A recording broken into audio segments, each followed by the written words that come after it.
Hey everybody, my name is Mathis. There's something magical about rediscovering a genre that you once loved and for one reason or another, whether it be because newer, shinier genres pulled your attention, maybe you just grew out of it for a little while, or you just simply didn't have the time to dedicate to it that you would need to. Whatever the reason, whenever you come back, and you always come back, you get to fall in love with the genre all over again. For all the reasons that you loved it initially, plus all the years of development and new shiny objects they added to the genre over the years. It's all the best parts of nostalgia and getting excited about something new mashed together into this delicious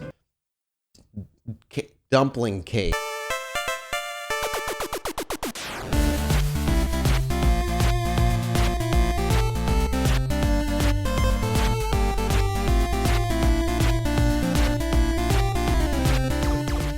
Most recently for me, this newfound love has been rediscovered with the Monster Collector RPG genre.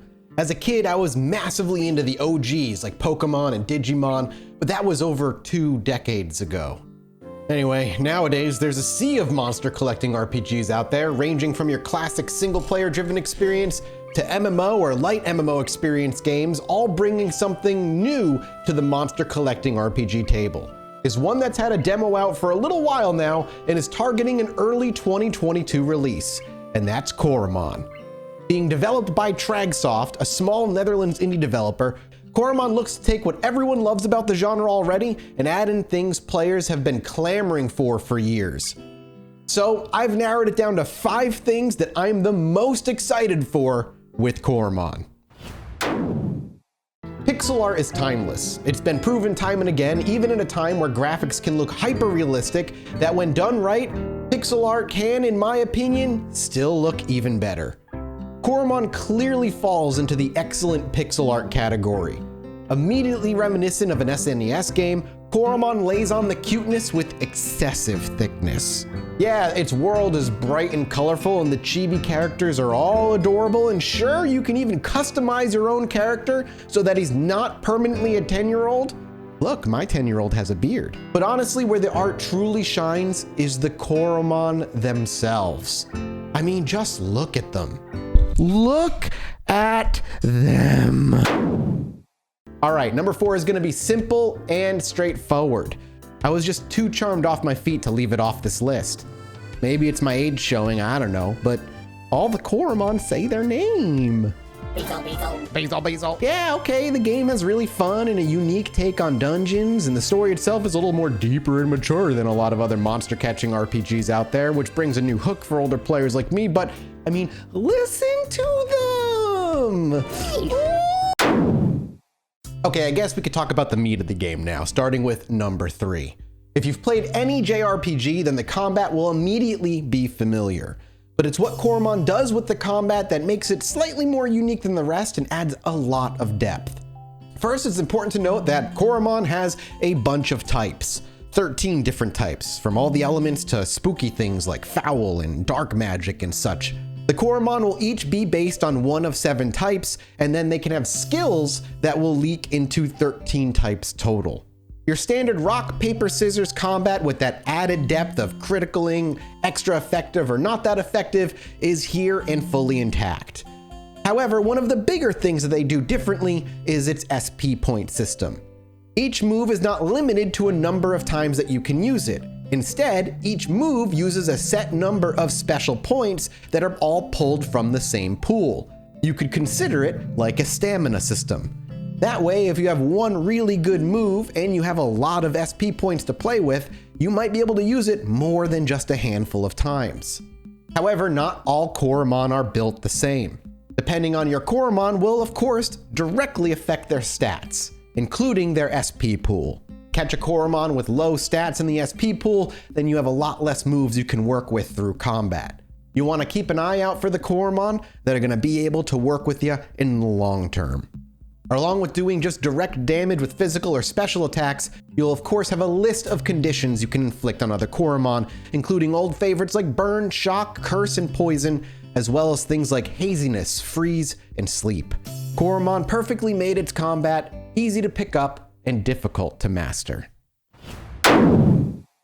I wasn't sure if I was gonna make this one number 2 or number 1, and so you can kind of coin flip and replace 1 and 2 very easily. But for now, at least in my current mood, the one that goes into number 2 is its difficulty system. One of my biggest gripes with monster catching RPGs of the past is just how easy they tend to be. Sure, lots of fans out there have come up with optional rule sets like the Nuzlocke one to use in older games, but they're implemented by the player's own will and not built into the game, and the game being balanced around that. While Coromon flips that upside down and changes everything that we know. There will be 4 difficulties for you to choose from. Things like easy, where Coromon are instantly healed after every battle, items for healing are 50% off, and the game is generally brought down to a more accessible level, to normal, which is what you would expect in an experience of a monster catching RPG, then hard, where if your Coromon end up fainting, they leave your party permanently. And then there's insane. Every aspect of the hardcore Nuzlocke that people love built into the Coromon game itself. Not only will your Coromon faint and leave your party permanently if they do so, but you're also completely locked to only catching 1 Coromon per route or section of the game. If the Coromon faints or runs away, then tough luck. You can't catch any more. This adds a level of difficulty and depth that people have been doing with fan versions of rules for years now. And to see Coromon not only take it, but implement it and balance its game around it is an exciting thing to play with. I've personally kept my fingers off that difficulty mode because I want to save it for when the game fully launches and I can do a full-on playthrough of a hardcore difficulty Coromon run. I don't know what it is with me and any shiny system in any game like this, where I can catch an alternate color of one of my favorite monsters, and it's super, super rare if you ever come across it and are able to catch it, but there's that gambling aspect that itches that part of my brain that I just am hooked to. And then Coromon took that and amped it up to 11. There will be 2 types of shinies in Coromon. There's a mid-tier shiny, simply called Potent Coromon, where their colors will be slightly different, but their stats will be much better than the average. And then there will be the Perfect Shiny, a complete color swap of the Coromon that you're looking to catch with maxed out stats. You might be wondering, well, why would I want a potent one or a perfect one? Well, that sort of leads into something else to be excited about Coromon. Each Coromon has 2 experience bars, one for their flat level and one for their potential. Whenever the experience bar for potential levels up, you'll be able to customize your Coromon just a little bit. You'll be given 3 potential points to spend however you'd like on the Coromon stats. If you want a Coromon who's heavy on the attack and ignores everything else, then you can do that. If you want a well-rounded Coromon, then you can spread its potential points evenly if you so choose. The more rare and higher the potential of the Coromon, the more often that they will level up their potential and you can customize them further and further. With a Perfect Shiny being the very best and highest potential Coromon you could possibly get, and a type of Coromon I have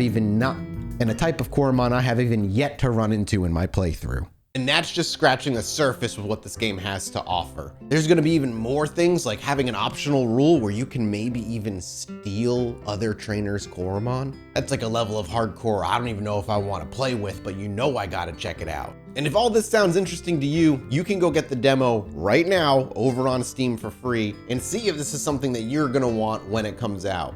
And if you do pick it up when it launches, keep an eye out for a Mathis-themed trainer in the game. Just saying, I might be in there somewhere. And thanks to the devs for sponsoring this video. If you guys are gonna check out Coromon, or you have checked out Coromon, let me know in the comment section below. And if you're gonna be playing hardcore just like me when it comes out, good luck. I have a feeling that difficulty is gonna kick my ass. I'll see you in the next one. Bye-bye.